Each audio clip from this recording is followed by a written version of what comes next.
Good morning student, मैं Anshu sir और आज हम देखेंगे चैप्टर 15 साइंस का क्लास 6 का force, work, energy and power. जो भी बच्चे स्कूल की तैयारी स्कूल में हैं उन्हें ये क्लास देखनी है तो आराम से एंजॉय कर सकता है, क्लास को देख सकता है। साथ के साथ जो भी बच्चे एएमई जीएमआई की तैयारी कर रहा है उसके लिए बहुत इंपॉर्टेंट क्लास है। इसके अलावा जो भी बच्चा कोई भी कंपटीशन बैठा हुआ है इसमें 6, 7, 8 की एनसीईआरटी आती हैं, वो भी यहाँ से बेनिफिशियल ले सकता है अपने लिए। तो मैं Anshu sir, my teacher study platform के नाम से हमारा यूट्यूब पर चैनल है। डिफरेंट टाइप्स के सब्जेक्ट आपको यहाँ देखने को मिलेंगे, 1st to 10th लेवल के, चाहे स्कूल के हों, चाहे एकेडमी की हों, या फिर कोई किसी भी कंपटीशन की हों। तो चलिए स्टार्ट करते हैं। Force, work, energy and power, ये क्विक रिवीजन है, रैपिड रिवीजन है। जिसको चैप्टर डीपली पढ़ना है एक एक पॉइंट, वो जो है प्लेलिस्ट अलग बनी हुई है, सारे चैप्टर मैंने डीपली पढ़ाए हुए हैं। दूसरी प्लेलिस्ट ये है क्विक रिवीजन की, रैपिड रिवीजन की। एक और है जिसमें एमसीक्यू आपको मिल जाएंगे। तो आप अपनी तरफ से 100% दीजिए, बाकी सब भगवान पर छोड़ दीजिए। ज़्यादा से ज़्यादा शेयर कीजिए, लाइक कीजिए, सब्सक्राइब कीजिए और उन लोगों तक इन वीडियो को जरूर पहुँचा दें जिनको बाकी में वीडियोज़ की ज़रूरत है। चलिए स्टार्ट करते हैं। रिमेंबर दिस पॉइंट, कुछ पॉइंट्स हैं हाईलाइटेड, इंपॉर्टेंट पॉइंट हैं, बाकी सारा चैप्टर डीपली पढ़ाया हुआ है, वहाँ पे आगे आप जाकर देख सकते हैं। जैसे पहला है फोर्स। फोर्स क्या होता है?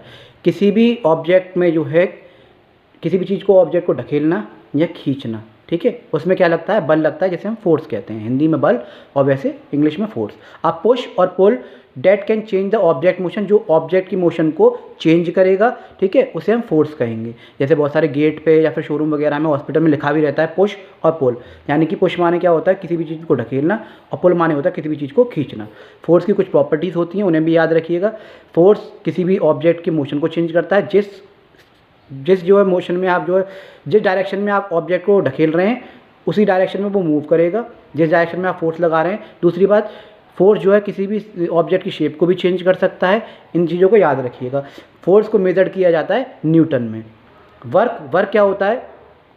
किसी भी काम करने में जो हमारी एनर्जी लगती है, कोई भी एक ऐसी एक्टिविटी जिसमें थोड़ी सी फोर्स लगेगी, एनर्जी लगेगी, उसी को हम वर्क कहेंगे। Energy transform to an object, energy जो ट्रांसफ़र होती है किसी भी ऑब्जेक्ट में, when a force act on, जब फोर्स उस पर लगता है, इट ओवर अ डिस्टेंस, कुछ डिस्टेंस के लिए।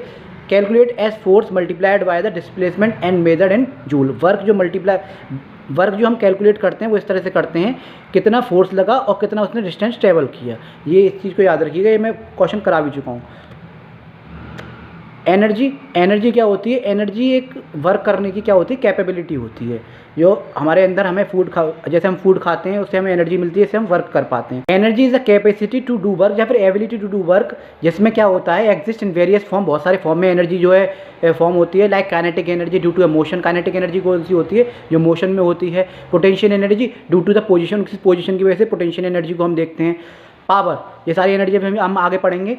पावर क्या होता है? The rate at which work is done, कितनी शक्ति के साथ वो वर्क किया गया है पावर के साथ। Calculate as a work done divide by time, याद रखिए कितना काम हुआ है उसे टाइम से डिवाइड कर देते हैं। एंड मेजर्ड इन वाट, और पावर को हम वाट में जो है मेजर करते हैं। वर्क एनर्जी थ्योरम क्या होती है? State that the net work done on an object, किसी भी ऑब्जेक्ट पे जो कितना फोर्स लगाया गया है, is equal to the change in its kinetic energy, वो बराबर होगा उसके काइनेटिक एनर्जी के। अब ये काइनेटिक एनर्जी, पोटेंशियल एनर्जी जिसको नहीं पता है, मैं बता चुका हूँ वैसे, अगर वहाँ जो है समझ में नहीं आई हो तो आप दोबारा से यहाँ आप देख लीजिएगा। कंजर्वेटिव फोर्सेस क्या होती हैं? फोर्सेस लाइक ग्रेविटी, जैसे कि ग्रेविटी होती है, where the work done depends on initial and final position पर डिपेंड होता है, नॉट द पाथ पर कोई डिपेंड नहीं होता, टेकन। पोटेंशियल एनर्जी क्या होती है ये मैं समझाता हूँ आपको। Energy store due to an object position in a force field like gravitational potential energy. जैसे कि देखिए ये पेन इस पर रखा हुआ है, तो अभी इसकी जो पोटेंशियल एनर्जी है वो इसकी 0 है, लेकिन जब मैं इसे ऐसे उठाऊंगा तो अब इसमें एक एनर्जी प्रोड्यूस हो गई। जब ये अपनी पोजीशन जब लेती है, एक हाइट पे जाती है, फिर कोई भी पोजीशन लेती है जगह से हट के, तो इसमें क्या होती है?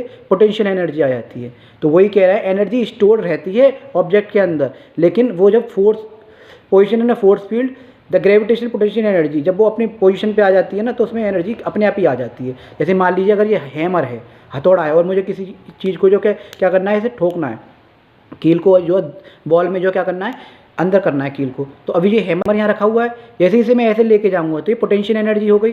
अब इसमें जब मैं मोशन में लाऊंगा इस ऑब्जेक्ट को ऐसे मारने के लिए, तो ये हो गई काइनेटिक एनर्जी। पोटेंशियल और काइनेटिक एनर्जी दोनों लग रही हैं, अपने पोजीशन पे जा रही है और ऐसे मार रही है, ठीक है, मोशन में आ रही है, यानी काइनेटिक एनर्जी। और पोटेंशियल एनर्जी और काइनेटिक एनर्जी दोनों मिलकर जब काम करेंगी तो उसे कहते हैं मैकेनिकल एनर्जी। इन चीज़ों को याद रखिएगा। जब कोई भी अपने रेस्ट पोजीशन पे है तो पोटेंशियल एनर्जी जीरो है, जब वो अपनी पोजीशन लेगी तो पोटेंशियल एनर्जी, जब वो जो मोशन करेगी, मान लो ऐसे आया और मैंने ऐसे छोड़ दिया, तो जिसने मोशन किया, अब मोशन करने का मतलब है उसने काइनेटिक एनर्जी की। और जब दोनों ही एक साथ वर्क करें, जैसे किसी चीज़ को आप क्या करते हैं, हैमर के थ्रू जो फोर्स लगाते हैं, ठोकते हैं किल व्हील को, तो उसमें क्या है, पोजीशन पे भी आ रहा है हैमर और मूव भी कर रहा है, तो मोशन में भी आ रहा है, तो दोनों मिलके जो एनर्जी प्लस होती हैं वो मैकेनिकल एनर्जी होती है।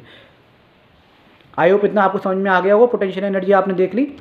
यूनिट क्या होती हैं, फोर्स की यूनिट होती है न्यूटन। क्वेश्चन आते हैं, बहुत सारे क्वेश्चन इंटरव्यू में मिलेंगे, बहुत सारे क्वेश्चन एमसीक्यू में मिलेंगे, वरना जो क्लास 6 में आएंगे तो दोबारा पढ़ना पड़ेगा। नॉलेज कभी बेकार नहीं आती। आप ज़्यादा से ज़्यादा सपोर्ट करें और जो है ज़्यादा से ज़्यादा शेयर करें वीडियो को, उन लोगों तक जरूर पहुँचा दें जिनको बाकी में इन वीडियोज़ की ज़रूरत है। वर्क जूल में नापा जाता है, एनर्जी भी जूल में नापी जाती है और पावर वाट में। रिमेंबर दिस पॉइंट्स, आगे देखेंगे। For work to be done a force must be apply, कोई भी काम हुआ होगा उस पर फोर्स लगी होगी। And the object must move through a distance, और ऑब्जेक्ट जो कुछ डिस्टेंस तक मूव भी किया होगा। If the force is applied in the direction opposite its to the displacement, the work done is negative. ये भी ठीक है।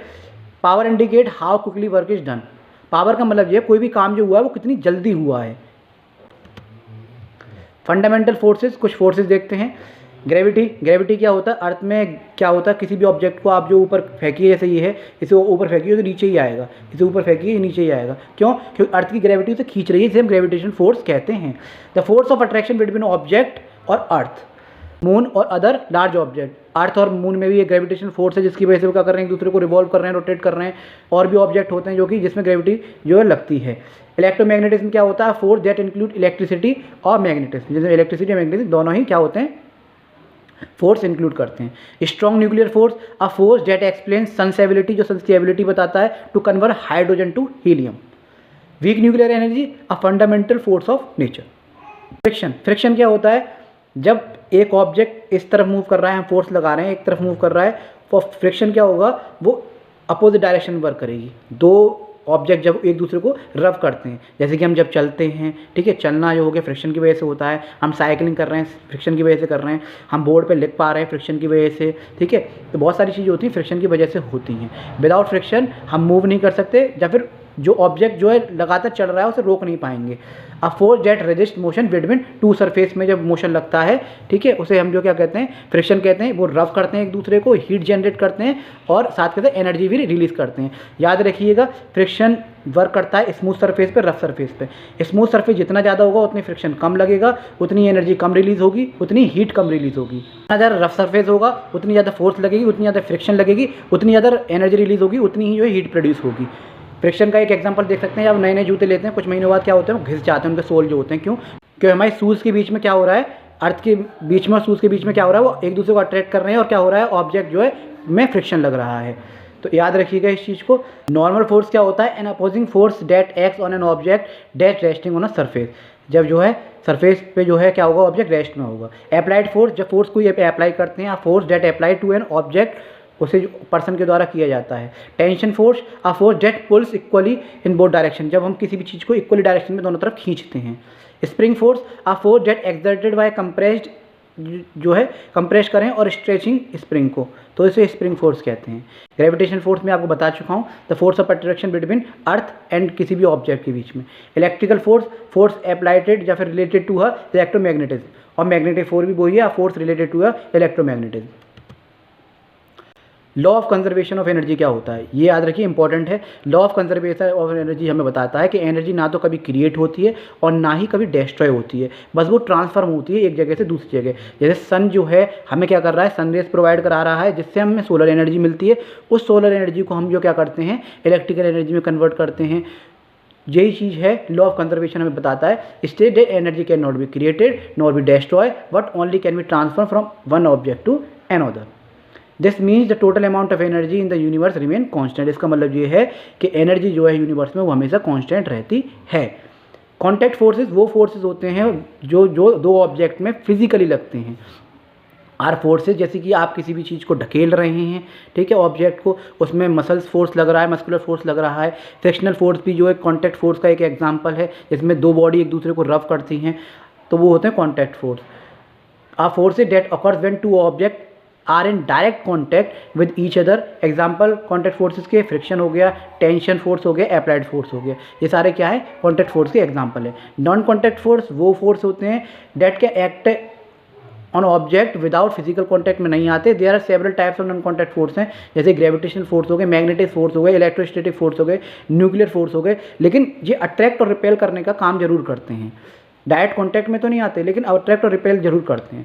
फ्रिक्शनल फोर्स मैं आपको बता चुका हूँ, the force resist on the motion, जब कोई भी किसी ऑब्जेक्ट का मोशन हो और वो टच करें एक दूसरे को सरफेस पे, इट इज़ कॉन्टैक्ट फोर्स में आता है। अपोजिट डायरेक्शन और फोर्स जिधर लग रही होगी उसके अपोजिट वर्क करता है frictional force.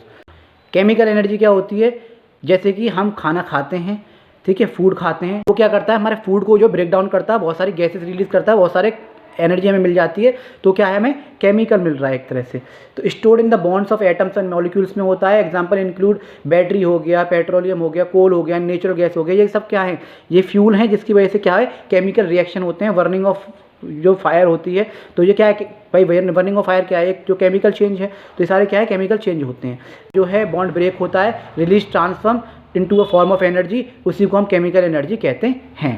Energy mechanical energy मैंने अभी बताई थी आपको, पोटेंशियल काइनेटिक एनर्जी दोनों मिल के लगती हैं, तो मैकेनिकल एनर्जी होती है। एनर्जी ऑफ मूविंग ऑब्जेक्ट और एनर्जी स्टोर्ड भी रहती है, उसमें किसी भी ऑब्जेक्ट में स्टोर भी रहती है और फिर मूव भी करा देती है, उसी को हम बाय देयर पोजीशन से, उसी को मैकेनिकल एनर्जी कहते हैं। एग्जांपल इंक्लूड कंप्रेस्ड, आप स्प्रिंग को लीजिए, उसे ऐसे करके स्ट्रेच कीजिए या फिर कंप्रेस कीजिए, वो क्या होगा, इधर रबर को आप खींच सकते हैं, ठीक है, वो अपनी पोजीशन भी चेंज करेगी और फिर मोशन भी करेगी, तो उसी इन चीज़ों को हम मैकेनिकल एनर्जी में करते हैं। इलेक्ट्रिकल एनर्जी मैंने भी आपको समझाया है, एनर्जी कैरिड बाय इलेक्ट्रॉन्स के द्वारा जो एनर्जी प्रोड्यूस होती है इन एन इलेक्ट्रिक कंडक्टर वो होते हैं जो कि इलेक्ट्रिसिटी को क्या करते हैं, फ्लो होने देते हैं। एग्जाम्पल इंक्लूड लाइटनिंग हो गई, इलेक्ट्रिसिटी जनरेटेड हो गई by power plants. Thermal energy क्या होती है, एनर्जी ऑफ मूविंग और वाइब्रेटिंग मॉलिक्यूल्स का वाइब्रेट वगैरह होना, हीट जब प्रोड्यूस होती है तो उसके थ्रू जो क्या होता है, एक थर्मल एनर्जी प्रोड्यूस होती है। Example including heat from the sun using for cooking, जैसे कि हम जो हीट हमें सन से मिल रही है वो हम कुकिंग में यूज़ कर रहे हैं, वो एनर्जी को ट्रांसफॉर्म करके, तो वो क्या सब क्या है, थर्मल एनर्जी में आता है। न्यूक्लियर एनर्जी क्या होती है, स्टोर्ड होती है एटम्स के अंदर, न्यूक्लियस ऑफ द एटम्स के अंदर होती है, large amount of energy create करती है, can be release when the nuclei are combined और स्प्लिट अपार्ट। ग्रेविटेशनल एनर्जी जो कि ग्रेविटी की वजह से लगती है, stored in an object height, एक ऑब्जेक्ट जो हाइट पे है उसमें स्टोर रहती है पहले से, और ग्रेविटी की वजह से वो क्या होती है, नीचे आती है। एग्जांपल इंक्लूड हाइड्रो पावर हो गई, and the energy gained by a person riding a bicycle down a hill, आप जो हिल से जो बाईसाइकिल को नीचे लेके आइए तो उसमें क्या है, ग्रेविटेशनल एनर्जी लग रही है। काइनेटिक एनर्जी मैं बता चुका हूँ, जब कोई भी मोशन हो, वेव्स में, इलेक्ट्रॉन्स में, एटम्स में, मॉलिक्यूल्स में, सब्सटेंस एंड ऑब्जेक्ट में, ये सब में इसमें क्या होती है, काइनेटिक एनर्जी लगती है। सोलर क्या है, solar the most abundant energy का रिसोर्स है, जो solar energy can be use to generate electricity में कन्वर्ट करता है, इलेक्ट्रिसिटी से हमें हीट और कूलिंग भी मिलती है। Hydro power also known as the hydro energy भी बोलते हैं, this is most commercially develop किया जाता है रिन्यूएबल करने के लिए एनर्जी की सोर्स को। It is flow of water, जैसे पानी को डैम से हम नीचे उतारते हैं तो उससे क्या होता है, इलेक्ट्रिसिटी जनरेट होती है। Geothermal the energy comes from the heat inside the earth, जो अर्थ के इनसाइड से जो हीट प्रोड्यूस होती है उसे हम जियोथर्मल कहते हैं। Biomass the renewable fuel sources comes from organic matter, जैसे कि प्लांट से, टिम्बर से, फूड वेस्ट वगैरह से जो हमें मिलते हैं, वो फ्यूल रिन्यूएबल फ्यूल होते हैं, उन्हें हम बायोमास कह सकते हैं। तो ये था आपका chapter force, work, energy and power, छोटा सा चैप्टर था और मैंने अभी पढ़ा भी रखा। चैप्टर 20 है, फोर्स, वर्क, पावर, एनर्जी, और उसमें सिंपल मशीन भी आपको बहुत सारी देखने को मिलेंगी। जो चीज़ अगर वहाँ रह गई थी वो यहाँ इंक्लूड हो गई हैं। क्विक रिवीजन था, रैपिड रिवीजन था। आई होप आप लोगों को वीडियो अच्छी लगी होगी। प्लीज़ ज़्यादा से ज़्यादा शेयर कीजिए, लाइक कीजिए, सब्सक्राइब कीजिए और उन लोगों तक इन वीडियो को जरूर पहुंचा दें जिनको बाकी में इन वीडियोज़ की बहुत ज़्यादा ज़रूरत है। तो माय टीचर स्टडी प्लेटफॉर्म के नाम से हमारा यूट्यूब पर चैनल है, जहाँ डिफरेंट टाइप्स के सब्जेक्ट और डिफरेंट टाइप्स के कॉम्पिटिशन की और जो है स्कूल की आपको क्लासेस मिल जाएंगी। तो मैं अंशु सर फिर मिलता हूँ आपको नई वीडियो के साथ, नए कंसेप्ट के साथ। जब तक के लिए जय हिंद, जय भारत।